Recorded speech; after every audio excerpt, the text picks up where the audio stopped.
The Persona games always give you the option to date almost whoever you like. My romance choice on Persona 4 and 5 are rather complicated, but I am a definitive Fuka simp on Persona 3. Not all female characters in Persona games need to be romantic routes. Not all of them are. The nurse and Maya are not romantic routes at all. The romance is only hinted at, not an official one. As for the other two, yes, people can date Futaba, but I'm more on the Futaba is my autistic little sister camp. Some are into that.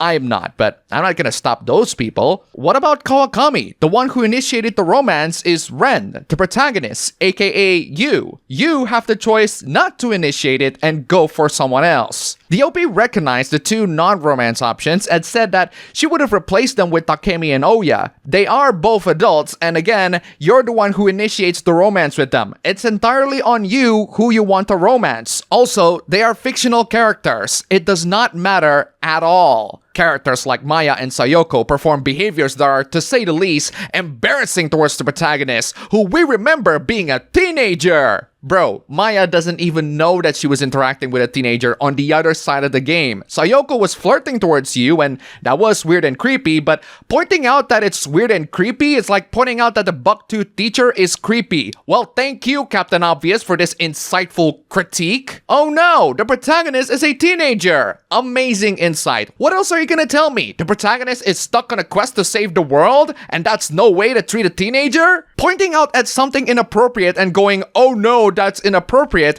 is not criticism. Pointing out the obvious is not criticism. If that's the strength of your criticism, you might as well just leave media and never come back. I'm telling you people once again, criticism is an art form in and of itself, and a lot of people on the internet are really bad critics. Don't worry, we have even more stupid criticisms that we're gonna tackle online. But before we get to all that, gentle reminder that if you like this content, don't forget to click the like button, subscribe, and leave some tips down below. Naughty Dog's new upcoming game Intergalactic sparked some debate in my timeline, but also some excitement. This person is genuinely excited for the game because it's a new Naughty Dog IP. Their gameplay has been solid lately, which is true, despite the story being utter garbage. And the optimization for PS5 and PS5 Pro will be master level. Well, yeah, it's a Naughty Dog game. Of course it's gonna be out on PlayStation first, before the PC in a couple of years after that. It's going to be master level to the only platform it will run the game on. It has to be. This person refused to give in and buy the game because the main character is ugly. Man, does everything have to be compared to Stellar Blade these days? This is a wild comparison if you ask me. Stellar Blade's Eve has proper ladies' underwear, but the intergalactic woman is using men's underwear. I guess he doesn't like women that look too masculine for his taste. That's fine, it's your taste after all, but the underwear comparison is freaking bizarre. This guy got utterly ratioed because I guess playing video games based on how their female characters looked is a dumb reason after all, right? Or more accurately, based on what underwear they're wearing. Personally, he can buy or not buy a game for whatever reason he has. I support the consumer's choice to buy or not to buy a product for whatever reason, even if it's a dumb reason. You can argue whether it's a dumb reason or not below. Would I buy Intergalactic? Hell no. It's not how the protagonist looks that makes me not want to buy this game. I played games where my character looks butt ugly. I wouldn't buy it because it's a Naughty Dog game, which means it's a PlayStation exclusive for the first couple of years before going to PC. And I'm not gonna buy a PS5 just for that. Thankfully, if you are a PC gamer, there are solutions for the ugly women problem. Star Wars Outlaws is another Ubisoft schlop that is special among gamers because the female main character Kay Vess looks ugly as sin.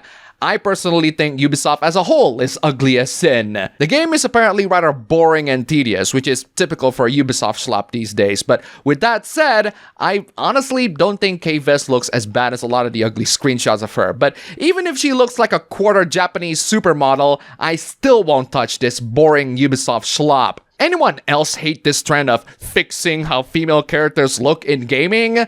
No, I don't. It's up to the players to decide whether they want the characters to look a certain way or not. If they can mod the game to make the character look a certain way, so be it. That's their choice. Although, if you are gonna mod how a character looks, I say mod a better game than Star Wars Outlaws. I wish there were a lot more custom haircut mods for Persona 5 Royale. Lots of stupidity about how characters look. Let's move on to the stupidity of peasants. This person said that one of the greatest reasons to become a PC gamer is the amazing amounts of Steam discounts. I agree, but let me go way further than that and say that you can spend $0 and just sail the seas for your PC gaming. So basically, PC peasants are broke too. Thanks for clarifying that. Oh no! How dare people shop responsibly and save their money? How dare people being broke? I really don't understand why console peasants think that spending way more money than the average person is something to brag about, especially when you can get half of those stuff with less price, even free. PC players show they don't support developers. Actually, no, you're not supporting the developers, you're supporting the publishers. They have the responsibility to support the game developers, not you. You're a customer. You're not responsible for anyone's well-being but yourself. When a game comes out and needs to feed their families, you want to tell them you want the game for next to nothing, and they would be without money. Buying games on day one isn't gonna support the developers. The developers are already paid monthly during the development of the game. Developing a game is not free. You need a budget. I wonder where that budget goes. The money that you earn after the game is released is not the same money that you got when you develop the games. They are not. Also, great mentality there, dude. Blame the customers for the businesses failing and you not being able to pay for food and shelter. That worked out well with the Kitchen Nightmares restaurants. Moving on from blaming the customers, we have Hooplas blaming PC gaming as a whole. Not a lot of people can afford upgrades for their PC or even buy an entirely new PC, so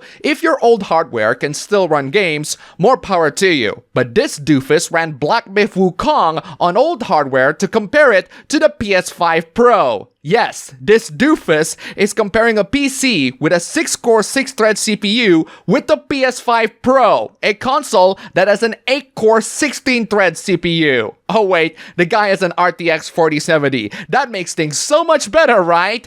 No, the i5 CPU is bottlenecking the 4070 GPU. The PC is like a big supermarket that has loads of customers, but only 6 cashiers. The PS5 Pro is like a slightly less crowded supermarket that has 16 cashiers. Gee, I wonder which one will perform better. Considering that the PC is performing around 35 to 48 FPS, it is surprisingly competent, but it is still a bad rig to use as a comparison to the PS5. The two are comparable. No, they are not. Stop deluding yourself. Does it represent the absolute best that a PC can do? Bro, you don't even have to represent the absolute best. Yes, the Steam gamers generally play games on a 6-core CPU, but they usually have a 6-core 12-thread CPU, like the Ryzen 5 5600. That's a really good CPU, and it's good for modern titles today. It's definitely way better than the i5 9600K. Moral of the story, use the right hardware if you want to make comparisons. Another comparison will happen in the next hoopla. The Nintendo Switch 2 is coming up, and I cannot wait to see what Nintendo has to offer with their latest semi-portable console. It will be as powerful as a PS4 Pro, a console that is almost 10 years old. Okay?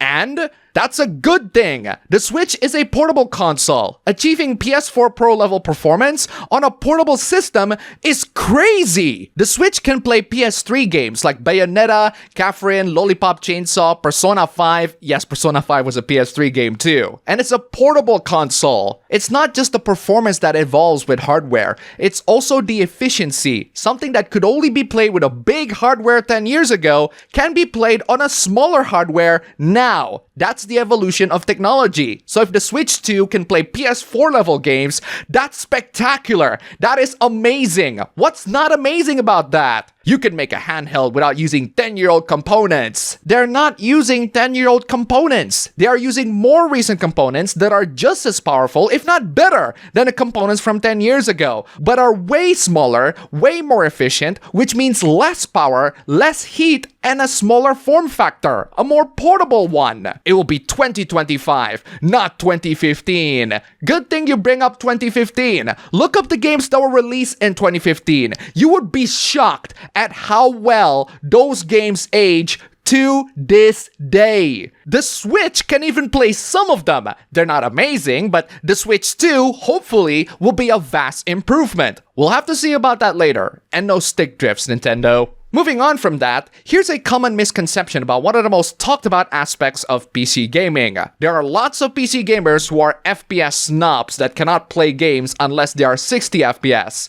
I have never been one of those people. I grew up with consoles that don't run all games at 60 FPS, so I don't mind games running at 30 FPS. Sometimes I even deliberately cap the frame rate to 30 for various reasons. Sometimes I want my PC to cool down. Sometimes games have an unstable 60 FPS that I just toned it down to 30. I don't know why, but Ghost Recon Wildlands looks weird at 60 FPS, even though I can technically run it at that. This post highlights the PS5 Pro running games at around 45 FPS, which is better than 30 at least, but you would expect the Pro console to be able to perform way better than that, or at least I do. I don't mind playing games at 30 FPS, but I do mind broken promises, and the PS5 Pro is a lot of that so far. Human eyes can only see 30 FPS, so it's overkill. That's just factually inaccurate. Most people can see the difference between 30 FPS and anything above that. Look up the video comparisons on YouTube and tell me with a straight face that you can't tell the difference. Personally, to me, 30 FPS is good enough for most modern single-player titles, but there are cases where I do want 60 FPS or more, like Counter-Strike Source, a game that I play regularly these days against bots. It's also beneficial for any other modern or competitive shooters or competitive games in general. The more frame rates, the more information that'll come to you sooner, which will make you make decisions faster. What do you think? Are you an FPS snob, or do you just want to game?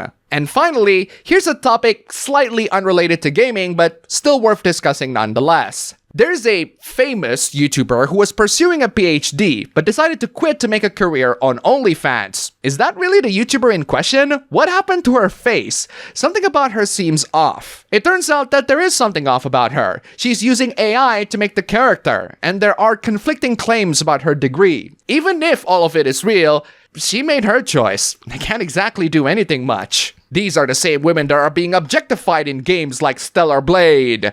What does Stellar Blade have to do with women wanting to join OnlyFans? Why do we criticize women in real life for doing what we get upset about them not doing in video games? Because the women in real life are real, and the women in video games are not real. I can't believe I have to spell that out for you. The hypocrisy is unbelievable. What hypocrisy? Treating women in real life differently to the women in video games is not hypocrisy. It's common sense. They are not the same. You are delusional. What I'm simply saying here is that there's a very bad trend happening, one where an individual does have to forfeit their dignity for monetary gain. Yeah, you can say that for the OnlyFans girl, but what about Stellar Blade? Whose dignity you have to forfeit? A fictional woman? Or were you talking about the real-life model for Eve? Yes, Eve is modeled after her. Yes, she's also a model in real life making suggestive content. If you think that modeling work like what she's doing is undignified, more power to you. But surely you can see the massive difference between someone that models for OnlyFans and someone that models for a video game character. I'm pretty sure one is a lot more dignified than the other. It's okay, because it's a video game. You know you hide behind that crap.